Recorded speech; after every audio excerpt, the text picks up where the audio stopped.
and sit by my side if you love me. Do not hasten to bid me adieu, but remember the Red River Valley and the one who has loved you so true. My dad loved to sing that song with my brother and me. As a matter of fact, he loved to sing any song with my brother and me. He used to tell us how when I was so tiny that he could hold my head in the palm of his hand and my feet would just reach his biceps. That he would carry me around the little one-room apartment we lived in then and sing me to sleep. And there was one song that would always guarantee me falling asleep. Oh, Shenandoah, I long to see you, way you rolling river. But 4.5 years later, when my brother came along, Shenandoah did not do it. For Brad, it had to be, on top of Old Smoky, all covered with snow. I remember one time, I was probably 7, my brother was 3.5, and the three of us, my brother, my dad, and me, were sitting at the little formica table in the dining room of the house we were in then. My mom was working in the kitchen through the open door, we could see her. And Dad started to sing. Come and sit by my side if you love me. Do not hasten to bid me adieu. And we knew the song, we sang along. And then he went on to, I went down to the animal fair, all the birds and the beasts were there. He had all these songs that he had learned on the curbs of Chicago. And we must have sung them all because we sang, it felt like an hour. Song after song after song, and finally we just had to stop for breath, if no other reason. And in the silence, my mother from the kitchen said, isn't it a shame that nobody in our family has any musical talent?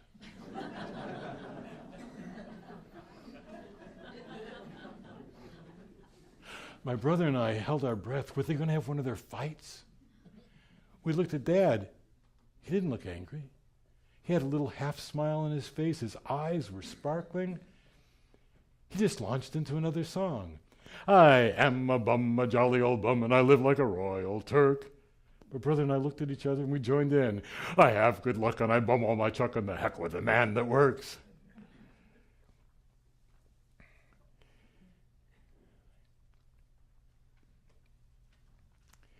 About a year after that, my brother and I got bunk beds. We fell in love with these particular bunk beds in the store. They had built into the foot of each of them a half wagon wheel. We knew that when we got these into our house and put them together and we slept in them, it was going to be like sleeping in a cowboy movie. The night finally came. My brother proudly climbed into bed. I was older, so I got to climb the ladder up onto the top bunk, and I sat there, lay there, and looked at the ceiling. After a while, my brother said, Doug? I said, Brad? And maybe it was because it was the first time in our lives that we hadn't slept either in the same bed or on beds next to each other where we could look over and see each other whenever we wanted to. We started to sing. Come and sit by my side if you love me. Do not hasten to bid me adieu. But remember the Red River Valley and the one who has loved you so true. We sang through our dad's whole collection of Chicago folk songs, and we were still awake. What were we going to sing? My country, 'tis of thee, sweet land of liberty. We sang all the patriotic songs we knew, and we were still awake. It was July, so we sang, God rest ye merry gentlemen, let nothing you dismay. And somewhere in all the Christmas carols, we sang each other to sleep. Now, we knew the Christmas carols because our mother was Protestant and we celebrated Christmas in our house. Now, our dad was Jewish and he loved being Jewish, but he didn't really like religion. I mean, I remember one of the few times we went into a synagogue together, it was the bar mitzvah of one of our Jewish cousins.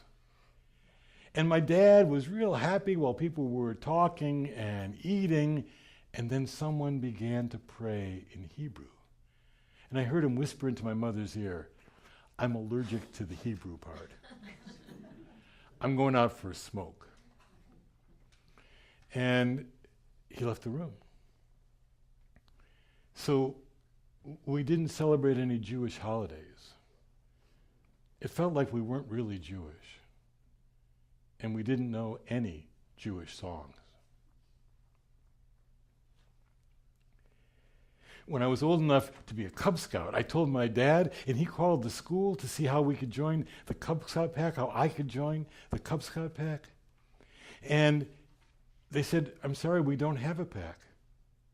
For the last 2 or 3 years, we haven't had the 2 parent volunteers. We need to have one. We need someone to volunteer to be the Cub Master and someone else to be the assistant. And so my dad volunteered to be the Cub Master. And the person who volunteered to be the assistant was our mother. They got uniforms, they got all this literature in the mail, and in this big pile of books and stuff, there was the one little book that for my dad was the gold nugget, the Cub Scout Songbook. He typed up all the words, mimeographed them, and stapled them together, and every pack meeting, once a month, he passed them out, and we spent the whole meeting practically singing. And some of these songs had movements with them, you know, like, hide it under a bushel. No, I'm gonna let it shine. Hide it under a bushel. No, I'm gonna let it shine. Let it shine, let it shine, let it shine. And Dad wanted everybody to sing, and if they weren't singing, he would say, louder, louder. Well, I was his son. After a while, I figured out I could stand up next to him, and I could say louder and louder, and then he could keep singing. We were a team. One time, the same week as the PAC meeting, my cousin Pat from Michigan came and visited. Now, she was grown up. She was 20 years old. And she was an opera singer. She studied with a famous teacher. We even had one of her records. My mother said it wasn't a real record, it was just a demo, but I was impressed. And when Dad asked her if she wanted to come to the PAC meeting, she said, sure. And while we were singing all the Cub Scout songs, she sat there and she smiled. You know, Dad was saying, and the Cub Scouts to the rescue. And after a while, he went over to her very quietly and he said, it's okay if you don't want to, but I think they'd probably like it if you led them in one of our songs. She said, sure, and she looked through, found one she knew, and she stood up in her big operatic voice and sang, oh, beautiful for spacious skies. No one was singing with her. It didn't look like fun to me. So I stood up and said, louder, louder. And she smiled. But after, my dad came up to me and he whispered in my ear, he said, Doug, when you have a real singer like that, with a trained voice, you don't say louder, louder.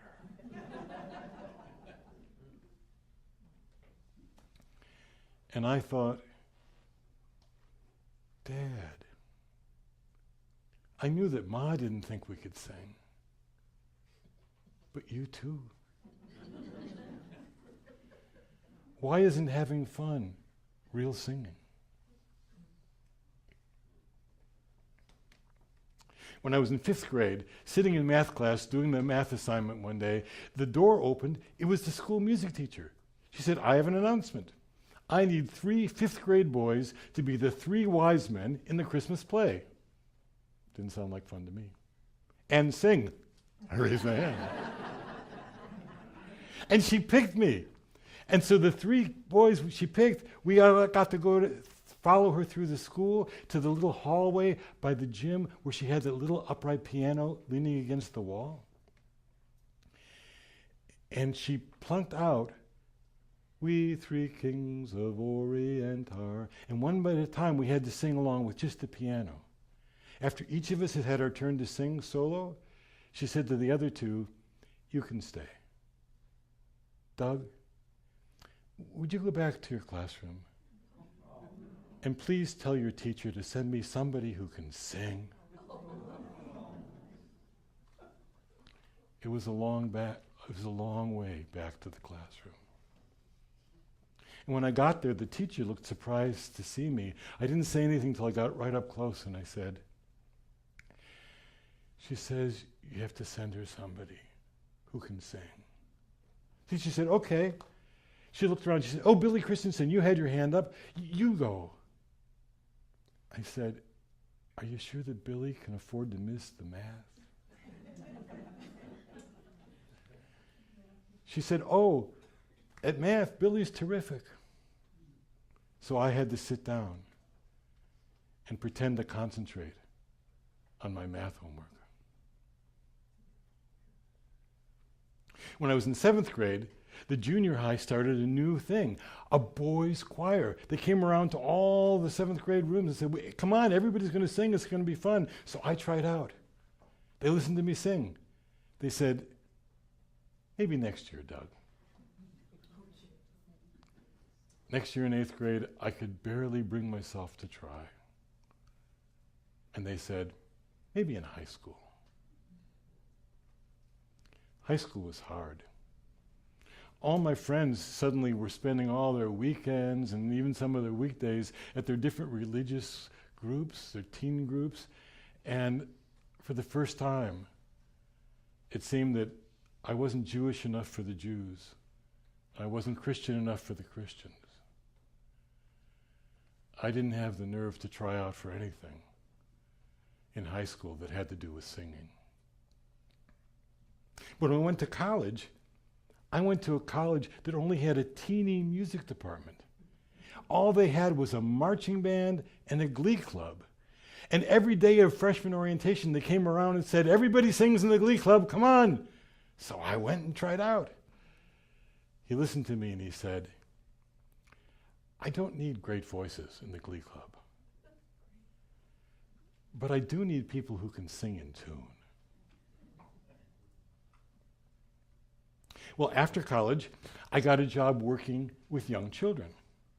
And I knew what I liked when I was a young child, so I tried it with them. "Hide it under a bushel. No, I'm gonna let it shine, let it shine, let it shine, let it shine." And they loved it just like I had. In fact, they loved all the songs I remembered from Cub Scouts, and I even ran out of them, so I started to research unusual folk songs and figure out ways to make them have movements so I could use them with children, like "Who is a grizzly bear? Tell me who is a grizzly bear has the great long teeth like a grizzly bear, has the great long teeth like a grizzly bear." Before I knew it, I was getting freelance work as a music and movement specialist for young children. I was enjoying it. The kids were enjoying it, but I was worried about the parents. I was pretty sure they thought they were getting trained voice music, and all I was giving them was Cub Scouts. One of my jobs was one day a week I taught folk guitar at a community music school. I asked the music director, "Is there anybody you could send me to who could teach me to sing in tune?" And she said, "I'll get back to you." A couple days later, she found a class for me in New Hampshire, an hour-and-a-half drive from Boston. I went up every week, but it was about key signatures and sharps and flats. There wasn't any singing. There wasn't even any hearing in it. So I went to the library. I discovered that there was a famous early childhood music educator who every summer did a 2-week course in Manhattan. I signed up for it. I found a place to stay in New York City. It was fun, but it didn't help me at all to learn to sing in tune. For the next 5 years, I tried one thing after another, looking for someone who could teach me to sing in tune. Somewhere in the middle of those 5 years, I was sitting in the group apartment I lived in. We had a little upright piano in the dining room, and I was plunking out the latest exercises for whatever latest thing I was trying. And one of my roommates said, "Doug, why do you do that?" I said, "Huh? Doug, you're so good at so many things. Why do you spend so much time on the one thing you're no good at, music?" I have no idea how I answered. But now I'd like to imagine that I just had a little half smile on my face. And my eyes started to sparkle. And I turned back to the piano and plunked out, "I am a bum, a jolly old bum, and I live like a royal Turk." After 5 years of looking, I finally discovered some music teachers from Hungary. And I learned that in the country of Hungary, the whole country, in public school, every single person learns to read and write music. And not just to look at the dots and know where to put your finger, to look at the dots and hear the sound in your head. And everyone learns to sing in tune. And the people in Hungary didn't necessarily have any more musical talent than I had. Well, I learned that there was a 1-month intensive summer course at Wellesley College. I signed up for it. It was so hard. But at the end of 1 month, I could tell, this is going to work. So the next summer, I took a second month, the third summer, another month, and then after that, I got the chance of a lifetime. They offered me to be able to be a full-time academic year student.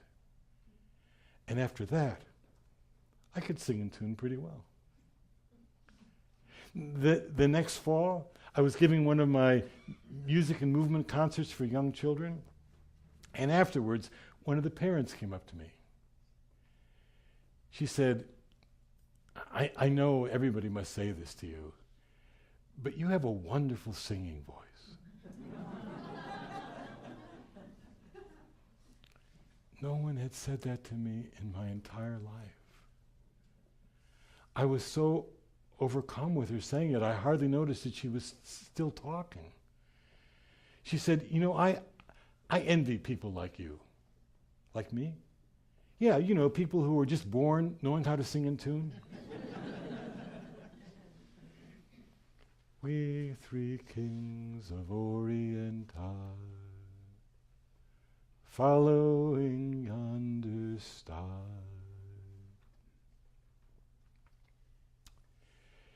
When my dad was 91, he had a biopsy, and he was diagnosed with lung cancer. My brother called me with the diagnosis. I called my dad right away. He said, "It's okay, Doug. In World War II, all those months on the front line, I was shot at every day. I never for one moment imagined that I would make it back alive. If anybody had told me then that I would come back alive, that your mother and I would pick up where we left off, that we'd have you 2 wonderful boys, that we'd be able to afford our own house, that then we'd have the 2 wonderful grandchildren, and we'd live in that house a total of 50 years, I never would have believed it." I smoked. I gave it up 35 years ago, but by then I'd already smoked for 35 years. The damage was done. I knew it was bad for me. I'm not mad at anybody about it, except myself. And you know, my sister Rose, she lived to be 93. And I always thought I'd live to be older than she was. But you know something, Doug? If I don't make it, she'll forgive me. The doctors gave him 6 to 12 months. But all too soon, I was awakened early one Friday morning by a call from my brother. He said, Doug, get on a plane right away. Dad died last night. And so there was the whirlwind of finding a plane, of dealing with my own shock and grief, of my brother's, of his wife's Doris, of our mother's shock and grief. And then there was planning a funeral. It turned out that my dad had bought cemetery plots at a Jewish funeral, at a Jewish cemetery. And that he'd arranged to have the service at a Jewish funeral home. And then it was Monday morning, and I was standing in the funeral home giving his eulogy. And the 2 men from the funeral home were looking at me funny. You see, the day before, Sunday, my mother, my brother, and I were going through the top drawer of their dresser. It's the only drawer in the whole house that was just for my dad's things. And there on top of the electric razors and the watches and his bronze star from World War II, there was a computer printout. You know, the old-fashioned kind with the holes along the edges? And I remembered that 15 years before that, I'd given my dad one of the early notebook computers. And I taught him to type in, with his 2-finger method, his poems or his stories into the computer, and then, with great difficulty, to plug that to the printer so he could print out what he'd typed in. And unbeknownst to me, he had typed in and printed out a story he'd written. Standing right there with the drawer open, I read it aloud to my mother and my brother. It was a story about his life with my mother and with us 2 boys. It ended with the words, "Thank you." I said, Brad, isn't it strange that every piece of paper in our house is kept in the little desk in the living room, and all the overflow goes in the basement? My brother said, yeah. It's almost like he wrote his own eulogy and left it for us to find. So that's why the next day, Monday, the men in the funeral home were looking at me funny because I was not giving a traditional Jewish eulogy. I was reading the story my dad had written himself. And then the service was over, and my brother and I were walking in this blur out to the limo to be taken to the cemetery. And the 2 men from the funeral home rushed up to us, and they thrust a blue pamphlet in each of our faces and said, "You are the sons. At the graveside, you will read the Kaddish." Well, we got in the limo, and my brother said, "What's the Kaddish again?" I said, "I'm not too sure, but I know it's a really big deal in Judaism." I mean, remember when your son Timmy was born? All our Jewish aunts were so happy. They said, "Brad, this is great. Now you'll have a son to say the Kaddish for you when you die." And I don't know the Kaddish, but I do know that it's one of the 2 prayers that almost every synagogue-going Jew knows in Hebrew by heart. And I've been in synagogues when they say that Kaddish as part of the service. You know, I've been there telling Jewish stories, and boy, when they say the Kaddish, you know it. I mean, it's like the Our Father in a Catholic service or the doxology in a Protestant one. I mean, everybody stands up. I mean, you can't miss it, right? And in the Jewish synagogue, when they say the Kaddish, they all have this dreamy look on their face, like they feel really connected. Brad, do you think Dad would want us to recite this? My brother said, he sure wouldn't want us to mumble something we didn't understand. I said, well, I don't even know what the prayer says. We looked at the booklet. It had the Hebrew letters, didn't mean anything to my brother and me. It had the English sounds for the Hebrew letters, and then it had the translation. I said, Brad, this is funny. I always thought of the Mourner's Kaddish as the prayer for the dead, but there's nothing in here about death. It's all about how great God is. What do you think we should do at the graveside? My brother said, you're the performer. This is your department. And then we were at the cemetery, and we walked and saw this deep hole in the ground, and suspended over it was our father's casket. And then the ceremony, and they lowered it in. And then we did the Jewish tradition where my mother took the first handful of dirt and threw it on the casket. And each of the family members threw a handful on the casket. And then the two men from the funeral home gave my brother and me the nod. And we stood facing the 30 or 40 family and friends that were gathered there with our back to the grave. My brother and I were so aware of who was lying in that metal box in that deep hole. We joined our near hands. I still didn't know what to do. I kept thinking, I should know the Kaddish, for heaven's sakes. I should know it by heart in Hebrew so that I could say it with feeling. I was just overcome with that old feeling of not being Jewish enough. After a while, my brother tugged on my hand, just in case I forgot whose department this was. I looked at everybody. I said, well, if you knew our dad, you knew that he was allergic to the Hebrew part. And some of them nodded their heads, and some of them rolled their eyes. But he was happy to be a Jew in his own way. You know, I think the Kaddish is about two things. It's about thankfulness, and it's about connection. And you heard my story, you heard my dad's story already about thankfulness. And I think he would want us to be connected. And maybe this is the way he would want us to do it.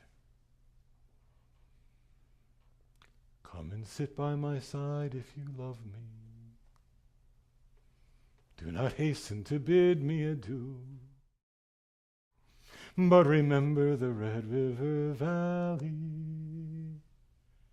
and the one who has loved you so true. At the graveside, I asked everyone to join in on that song. Would you join in with me?